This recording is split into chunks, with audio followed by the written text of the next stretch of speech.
محترم ناظرین اور مشاہدین، قرآن کریم میں رب ذوالجلال نے بنی اسرائیل کا خصوصاً ذکر کیا ہے۔ کہیں پر وقالت الیہود، کہیں والذین ہادوا، اور بہت سی آیتیں دیگر مقامات پر اسی طریقے کی ہیں۔ سوال ہوتا ہے کہ اللہ تعالیٰ نے خصوصاً بنی اسرائیل کا ذکر اس طریقے سے کیوں کیا؟ تو ہم آپ کے سوال پر کچھ روشنی ڈالیں گے۔ دیکھیں، حضرت ابراہیم علیہ السلام اللہ تعالیٰ کے خلیل اللہ ہیں، اللہ تعالیٰ کے دوست ہیں۔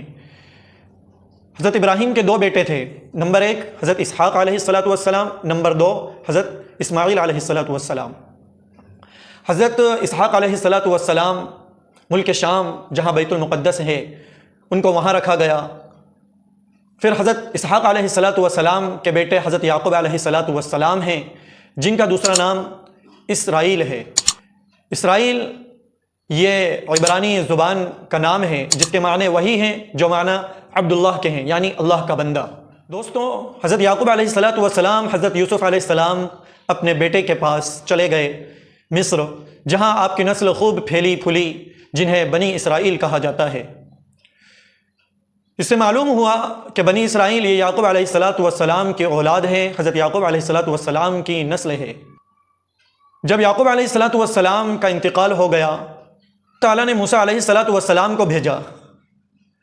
پھر بنی اسرائیل کو حکم دیا گیا کہ بیت المقدس کو فتح کرے، لیکن انہوں نے لڑنے سے، جنگ کرنے سے انکار کر دیا۔ تو اللہ تعالیٰ نے سزا میں 40 سال وادی طے میں ان کو چھوڑ دیا، وہ بھٹکتے رہے۔ اس کے بعد دوسرے نبی آئے جن کے ساتھ کچھ بنی اسرائیل نے مل کر بیت المقدس کو فتح کیا۔ دوستو، اللہ تعالیٰ نے حضرت داؤد علیہ السلام کو عزتوں سے نوازا اور ان کو بادشاہت عطا کی، اور ان کے بیٹے حضرت سلیمان علیہ السلام حضرت داؤد علیہ السلام کے بعد اسی منصب پر فائز ہوئے۔ دوستوں، تو یہ سارے پیغمبر بنی اسرائیل میں گزرے ہیں، یہاں تک کہ حضرت عیسیٰ علیہ السلام کا دور آ جاتا ہے۔ حضرت عیسیٰ علیہ السلام کے دور تک بنی اسرائیل کا عقیدہ صحیح ہوتا ہے، اگرچہ ان کی شرارتیں ناقابل برداشت ہیں، جو ہم میں سے بہت سو کو معلوم ہے، بہت سو کو نہیں معلوم۔ تو اس وقت تک ان کے عقیدے صحیح تھے، لیکن شرارتیں بہت زیادہ تھیں۔ تو انہوں نے حضرت عیسیٰ علیہ السلام کا انکار کر دیا کہ آپ نبی نہیں ہیں۔ اسی طریقے سے نبی کریم صلی اللہ علیہ وسلم کا بھی انکار کیا۔ کفار مکہ چونکہ جانتے تھے کہ یہودی بنی اسرائیل جو کہ توریت کے عالم بھی ہیں، تو یہ ہر چیز کو جانتے ہیں، اگر یہ نبی کریم صلی اللہ علیہ وسلم پر ایمان لائیں گے تو پھر ہم بھی ایمان لے آئیں گے۔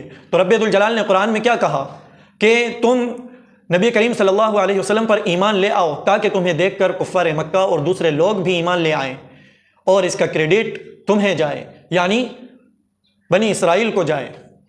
اسی طریقے سے رب ذوالجلال نے ان بنی اسرائیلیوں کو جو نعمتیں دی تھی، وہ ساری نعمتیں گنوائیں، جو عہد انہوں سے لیا تھا ان عہدوں کو یاد دلایا۔ یا بنی اسرائیل اذکروا نعمتی التی انعمت علیکم واوفوا بعہدی اوف بعہدکم۔ متعدد آیتیں ہیں جن سے یہ سمجھ میں آتا ہے کہ بنی اسرائیل کون ہیں، اللہ تعالیٰ نے ان پر کیا کیا نعمتیں نچھاور کی، لیکن انہوں نے ناقدری کی۔ تو دوستو، یہ ہے بنی اسرائیل، یہ ہے یہودی، کہ اللہ تعالیٰ نے ان پر کیسی کیسی نعمتیں دی، لیکن انہوں نے قدر نہیں کی اور ہٹ دھرمی اختیار کیا۔ اللہ تعالیٰ ہمیں ظالم و جابر لوگوں سے ہماری حفاظت فرمائے اور ان کے مقدر میں ہدایت لکھ دے۔ اللہ تعالیٰ ہمیں عمل کی توفیق دے، سمجھنے کی توفیق دے۔ وما توفیقی الا باللہ۔